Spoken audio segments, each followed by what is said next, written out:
분묘에 대해서 질문을 하셔가지고 분묘에 대해서 잠깐 보도록 하겠습니다. 어떤 경우에 분묘기지권이 성립합니다. 그래서 분묘기지권은 일단 이제 갑당인데 을이 와가지고 야 여기다가 있구나 나 분묘도 설치할게 우리 아버님 들어가셨는데 분묘 설치할게 하면서 요청해가지고 동의받고 그 다음에 치료까지 약정해서 분묘했을 때 이때 을은 가만때 분묘기지권을 취득하는 이런 상황이 됩니다. 이걸 이제 청락형이라고 해요. 그러니까 이런 경우에는 이제 동의를 받고 했을 때 을이 분묘기지권을 취득하게 되고요. 그 다음에 이런 경우는 이제 갑당인데요. 갑당인데 이 아버님이 돌아가셔가지고 이 아버님 묘를 만들었어요. 이런 상황에서 갑이 매도를 합니다. 매도를 할 때 반드시 여기에 들어갈 것이 뭔가면 분묘 이장 특약이 반드시 들어가야 돼요. 그러니까 분묘를 내가 이장하겠다 하는 특약이 반드시 들어가야 됩니다. 근데 만약에 특약 없이 이렇게 매도를 했을 경우에 이 갑원들한테 분묘기지권을 주장할 수가 있는 거예요. 그래서 우리가 임야 같은 경우에 살 때 반드시 어떻게 여름에 사지 말고 겨울에 사라. 왜? 겨울은 올라가 볼 수가 있다는 거죠. 우리가 임야를 거래할 때 보면 현장에 가서 정확하게 경계가 어딥니다라고 이야기 안 합니다. 저쯤입니다 이렇게 이야기하지. 여기서 여기까지 이렇게 안 해요. 청약하지 않고는 그걸 몰라요. 그래서 이렇게 정확하게 분묘를 확인을 하고 해야 되는데 확인을 못할 때는 특약에 반드시 분묘가 있을 시는 이장에 가기를 한다 하는 그런 한 줄을 넣는 것이 굉장히 중요하다 보시면 되겠습니다. 웬만하면 올라가서 확인하고 분묘에 대해서 반드시 계약서에 명시를 하라는 거 꼭 말씀드리고요. 이것이 이렇게 유상의 원칙이다 이렇게 보시면 되겠습니다. 여러분이 갑한테 지료도라고 할 수가 있습니다. 유상의 원칙입니다. 이렇게 되고요. 그 다음에 마지막에 이제 시오치덕형인데 이런 경우는 갑당인데 을이 자기 아버지 분묘를 여기도 설치한 거예요. 그러고 나서 근데 설치할 때 동의 없이 했습니다. 그러면서 어떻게 평원공연하게 설치할 때 해야 되고요. 분묘를 설치할 때 평원공연 그러니까 막는 사람 없어야 되고요. 공연하게 몰래 가서 안 됩니다. 다른 사람들 보는 앞에서 이렇게 해야 된다는 거죠. 그래서 이렇게 해서 20년 경과했을 때 이 을은 갑한테 분묘기지권을 주장할 수가 있습니다. 이걸 시효취득형이라고 해요. 요 세 가지 경우만 분묘기지권이 인정되는 겁니다. 이렇게 인정되게 되면 이 토지 지주가 분묘권자한테 이장에 가! 라고 말을 못하는 거예요. 이것이 분묘기지권이에요. 그래서 요 세 가지가 이렇게 되는데 자 그런데 우리가 경매로 많이 일어나는 경우는 요 나학원이 되겠죠. 왜? 채무자가 자기 아버지 분묘를 설치했는데 경매 진행했을 때 낙찰자한테 이장 충작 안 했지 않습니까? 그렇기 때문에 일단은 경매로 진행돼가지고 낙찰 받으면 분묘기지권이 무조건 인정된다라고 판단해야 됩니다. 일단은 이렇게 생각하고 들어가야 돼요. 그래서 여기에 이제 자 나학원이 기본적으로 경매에 적용되는 거고요. 자 그런데 이제 내가 낙찰을 받았어요. 이 사람이 분묘기지권을 주장해. 그럴 경우에 어떻게 처리할 수 있느냐 하는 문제입니다. 이것이 이제 굉장히 우리한테 중요한 거죠. 그래서 분묘의 기지권 아니다. 분묘보호 및 제4의 필요한 범위까지 사성이라고 그러죠. 여기까지 인정이 된다라고 보시면 되겠습니다. 그리고 새로운 분묘에 대해서는 신설 불가하다.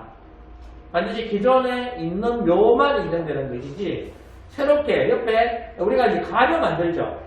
한 분이 돌아가셨을 때 옆에 가묘 만들고 있지 않습니까? 그 가묘는 인정이 안 돼요. 가면은 인정이 안 되고 반드시 거기에 내가 낙찰받을 당시에 묘가 있을 경우만 인정된다고 보시면 되겠습니다. 이렇게 되고요. 그 다음에 지료 같은 경우는 토지 소유자의 승낙을 얻어 분묘를 설치할 때에는 지료 약정이 유상이다. 약정이 없으면 무상이다. 이렇게 보면 되겠습니다. 약정이 있으면 유상, 약정이 없으면 무상을 보시면 되겠고요. 근데 자기 소유 토지의 분묘 설치한 자가 토지만을 타인에게 처분하여 분묘기지권을 취득하게 되는 경우에는 민법 제326조 단서를 유추하여 지료를 결정한다. 즉 유상의 원칙이다 이렇게 되어 있습니다. 이것이 뭔가 하면 지료에 대한 단서인데요. 그런데 아까 보면 그 나의 경우 있죠. 요 경우입니다. 요 경우에 자 이렇게 약정 없이 이 을이 맺었다는 겁니다. 이런 경우에 을은 갑한테 뭐야? 지로 청구를 할 수 있다. 이렇게 만들어 놨습니다. 지로 청구를 할 수 있습니다. 유상의 원칙입니다. 이렇게 돼서 분묘기지권인데 이제 분묘기지권을 시효치덕 요 3번 경우자 다음 경우자 시효치덕한 경우는 무상의 원칙입니다. 이런 경우는 지로 달라고 말을 못해요. 여기는 무조건 무상의 원칙이에요. 이것이 대법원에서 공론화위원회에서 공론화 시켜가지고 했는데 결국 이것도 인정이 됐습니다. 시효치덕은 무상이다 이렇게 인정이 돼버렸어요. 이거는 어떻게 할 방법이 없습니다. 그래서 이렇게 분묘기지권을 시효치덕하는 경우는 무상의 원칙이다 이렇게 대법원 판결이 났고요. 분묘기지권의 소멸 같은 경우는 자, 이렇게 되어 있습니다.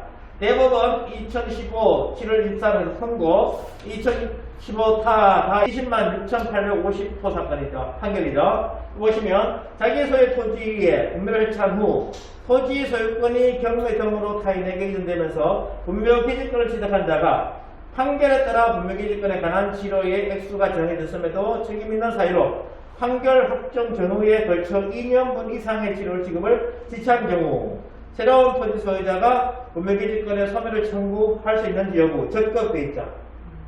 여기 뭐를 무슨가 하면요. 자, 우리가 이 법정기 사건을 일어난다는 겁니다. 자, 우리가 토지가 있고 이 건물이 있는데 갑이 있고 을이 있다는 거죠. 이 사람은 지상권이 돼요. 지상권 인정이 됩니다. 이럴 경우에 갑은 너한테 뭐 할 수 있다? 지로 청구할 수 있다는 거죠. 지로 청구를 했는데 을이 2년 동안 지로 안 줘. 2년 동안 지로를 안 주게 되면 어떻게 된다? 지상권 소멸 된다는 겁니다. 소멸 청구를 바로 할 수 있다는 거죠. 그렇게 되면 결국 지상권이 없어지게 되면 이 사람은 모든 거리가 다 소멸되어 버리죠. 그러면 갑은 뭐 할 수 있어요? 그한테 철거 소송 들어갈 수 있다는 겁니다. 철거해. 누구 경비로? 을의 경비로. 철거하고 토지를 나한테 인도해도 하는 여러 소송을 할 수 있다는 겁니다. 요거 마찬가지로 자, 분묘를 취득했는데 이 사람이 지로를 안 줘. 어떻게? 2년 동안 지로 안 주게 되면 이 분묘 기지권이 소멸된다는 겁니다. 이는 분묘 기지권이 소멸되는 거예요. 그럼 어떻게 해야 되겠습니까? 분묘 기지권자의 경비로 요를 이장에 가야 되겠죠. 만약에 이제 이장 안 해가면 어떻게 해야 되냐 하는 문제입니다. 이장 안 해가. 그럼 어떻게 해야 되겠습니까? 물론 마음대로 할 수는 없잖아요.